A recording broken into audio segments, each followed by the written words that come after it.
Hi everyone, happy Sunday. Today I'm going to be doing a book review of Under the Dome by Stephen King.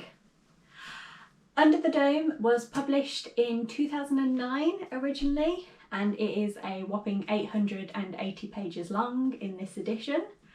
I have had it on my shelf for 880 years, it feels like. No, I've had it on my shelf for a while and I finally got around to reading it. And I'm so glad I did. I originally tried to pick this up in October of last year. It was going to be my letter U for my A to Z challenge in my reading, but I just didn't think I had enough time towards the end of the year to read a book this thick. Turns out because of how amazing it was, I would have smashed through it in a month anyway, so I would have been fine. But that's okay. I've got it sorted now. It's got a lot of bad reviews online actually. When I was having a look on Goodreads, there were a lot of people that didn't enjoy the book or found it too long, and yeah, I just saw a lot of negative reviews. I didn't really see many positives, which when I first started reading it did put me off a bit. I was a bit worried going into it that it is so thick. Am I gonna commit all this time to a book and then it be a bit meh? But no, I loved it. I've rated it 5 stars. I am actually going to read it again, despite the size. I'm looking forward to reading it again. My only problem with it is I really hate this edition. It's just the creepy child staring at me the whole time. And if anyone knows where I can get the nice hardback version, let me know. I want it in hardback so it can be pretty on my shelf. So as I said, the book is over 800 pages long. But at no point while reading this did I feel like it was unnecessarily long.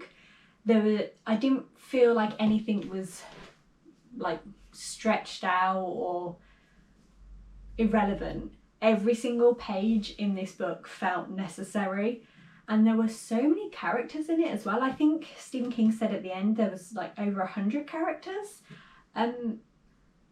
And I've never read a book with that volume of characters before. I did find it a little bit confusing occasionally, especially towards the end where the drama picks up and you have a lot of characters going back and forth between each other, and I was a bit like, wait, who are you again? I can't... Yeah, but I'm really bad at remembering character names anyway, so the fact that I didn't get more confused is really impressive for me. It's very good in that it's not a proper horror, I think. Like, people hear Stephen King and they expect it to be like Carrie or It all the time, but this book wasn't like that. There were no monsters as such, it was just people behaving awfully, which in some ways can be more scary because you know that people will actually be like that.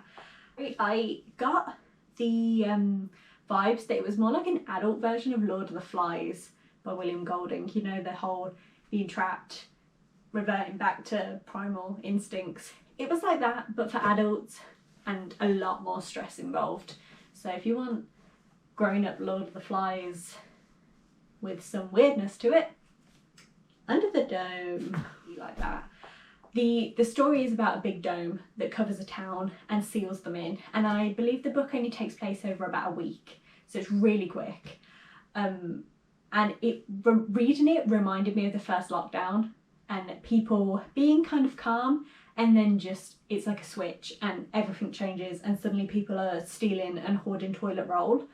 This was like this book, but taken to a whole new level, and I actually started at some points to feel like a bit anxious, like how I felt during lockdown. I was getting those like emotions back, so I did find myself having to put it down and go to a few other short books just to give myself a bit of a breather. But I'm a very anxious person anyway, so if you don't suffer with that, you probably will find this fine to read.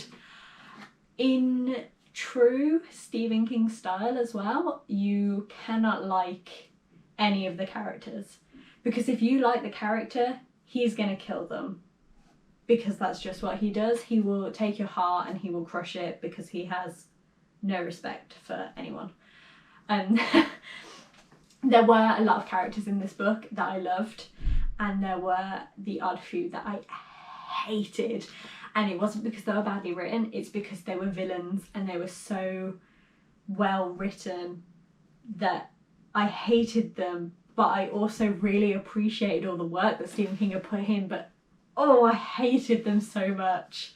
It's hard to talk about without spoiling, but there's also so much that happens that I feel like I can talk about a few bits and it won't spoil the whole thing. The ending was probably the weakest part for me, and it wasn't bad in any way, but there was a huge, massive climax, and then it just felt like it fizzled off after that. I was almost like, the momentum was so high that I wanted it to keep going. I don't think it physically could, there was no way for it to, but I was a bit like that's it, it's over. And yeah, it wasn't bad, it was just a bit like, oh, okay. I am so happy that I've finally got this ticked off my list.